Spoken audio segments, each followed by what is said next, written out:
I'm Bonnie, and today I'm going to be reading Selena the Sleepover Fairy, chapters 3 and 4 of part 1.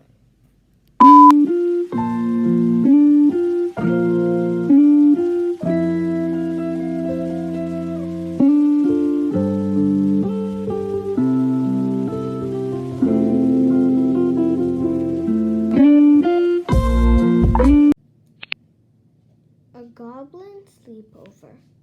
Kirsty, Rachel, and Selena hurried into the rest stop after the goblins. It was crowded with people, and Selena tucked herself out of sight under Kirsty's hair. On their left was a self-service cafe where their friends were buying drinks and snacks.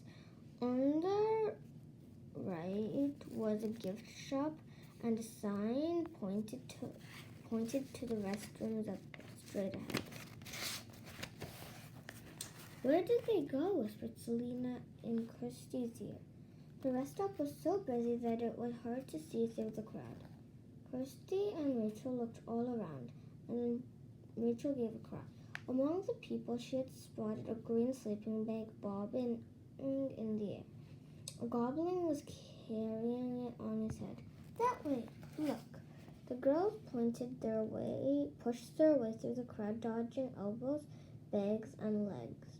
They kept catching glimpses of the goblins ahead of them, and they could hear snatches of squabbling goblin voices. "Get off my sleeping bag! That pink backpack's mine! Give it back!" The goblins were pushing and shoving one another. One of them staggered sideways into a magazine stand and knocked it over. The store manager gave an angry shout. Kirsty was so busy trying to see what was happening, she forgot to watch where she was going. Suddenly, she ran into a very large man. "Oof," she said in surprise as Kirsty stumbled backwards into Rachel. "Oof," said Rachel. "Oh, sorry," Kirsty exclaimed. "Are you okay?"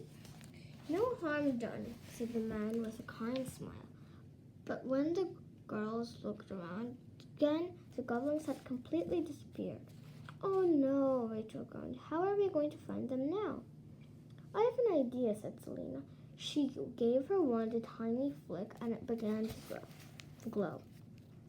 "This spell will make the wand glow brighter as we get closer to the goblin," she whispered in Kirsty's ear. "Just keep walking and I'll tell you which way to go."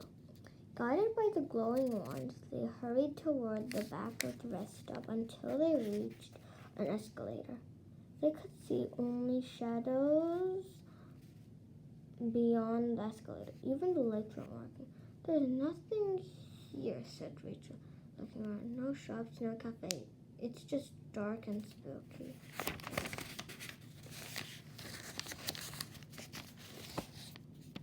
Then the girls heard a deal. Raising a finger to her lips, Kirsty tiptoed around the back of the escalator.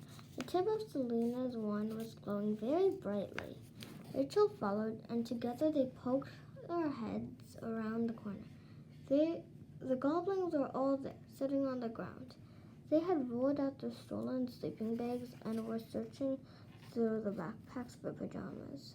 "Jack Frost will never guess where we are," one of the goblins giggled. He put on a pink feathered eye mask and settled back with a contented sigh. "I'm not ready to go to sleep yet," said another goblin who was wearing checked pajamas. "When did the game start?" "Where is everyone?" asked the third goblin, looking around expectantly. "Maybe they're playing hide and seek." He paced around, peering into the shadows. The girls drew back a little, confused. Why would the goblins think they were going to be games in a rest stop? "It was lucky we heard that fairy telling Jack Frost about the humans' giant sleepover," said another goblin, pulling on fuzzy orange socks. "I've always wanted to go to one." "Oh!" exclaimed Rachel with a flash of understanding. "They must have decided to crash our sleepover, and they think this is it." "In the middle of a rest stop?" said Kirsty. Oh, those silly goblins. The goblins were already arguing. Shut up and go to sleep, snapped the eye mask goblin. But I'm not sleepy, squeaked the goblin in the checked pajamas.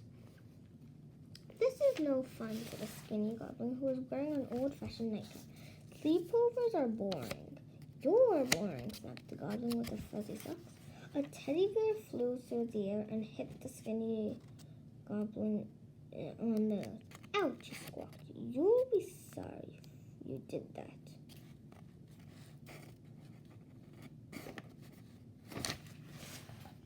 Selena darted out from under Krusty's hair with a cry of excitement. Look at his sleeping bag, she said, pointing at the skinny goblin. Rachel and Krusty peered through the darkness. The sleeping bag didn't suit the goblin at all. It was pink and decorated with hearts and lollipops, and it was glowing with a soft, warm light. Rachel, Kirsty, that's my magic sleeping bag. Selena told them, her eyes shining. We found it. A smelly spell. Rachel and Kirsty gasped as they stared at the magic sleeping bag. The skinny goblin was snuggling down into it. We can't get it back while he's in it, Rachel whispered. Kirsty checked her watch. We only have 8 minutes left before we need to be back on the bus, she said. How are we going to get the magic sleeping bag in time?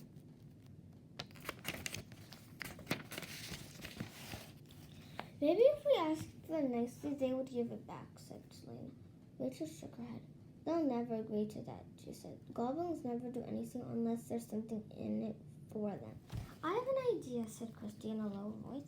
Selena, could you do a spell to make the sleeping bag really uncomfortable for the goblin?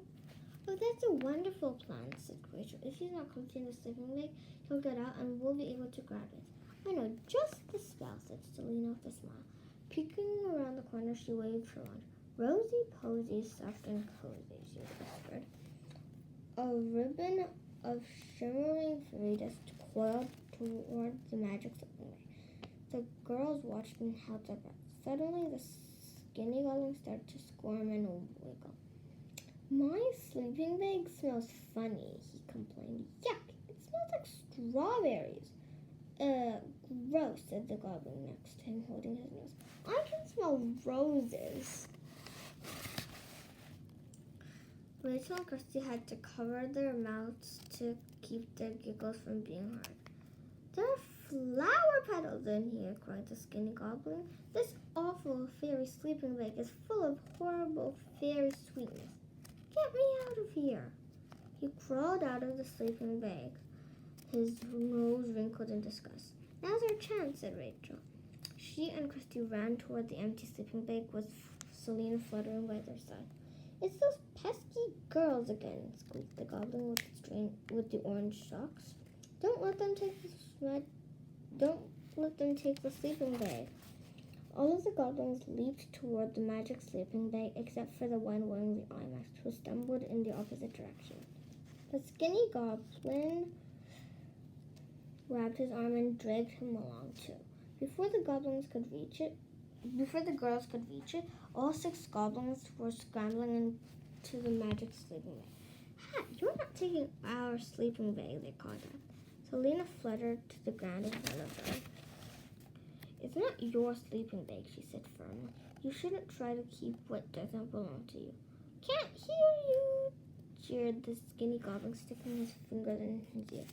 That sleeping bag belongs to Selena, exclaimed Rachel, her hands on her hips. Give it back.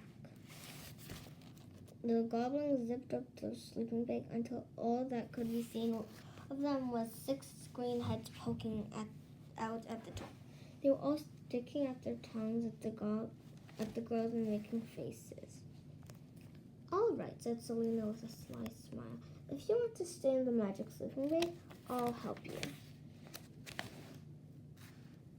She made a sweeping rainbow-shaped motion over the bag, then winked at Rachel and Kirsty.